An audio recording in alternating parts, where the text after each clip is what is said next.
So here we are in a basement that's below ground outside. There's no vents, and this kind of shows you how important proper ventilation in your crawl space is. The water's been getting, now this is relatively new part of the house.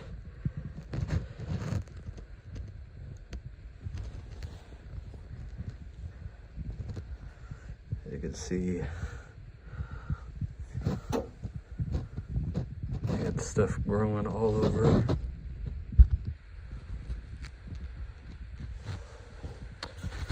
And it's causing the beams to just rot out.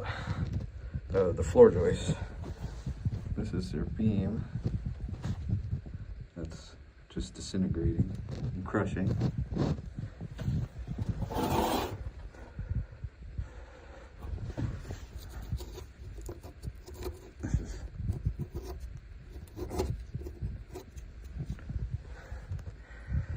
Gotta make sure your basements and your crawl spaces have adequate ventilation.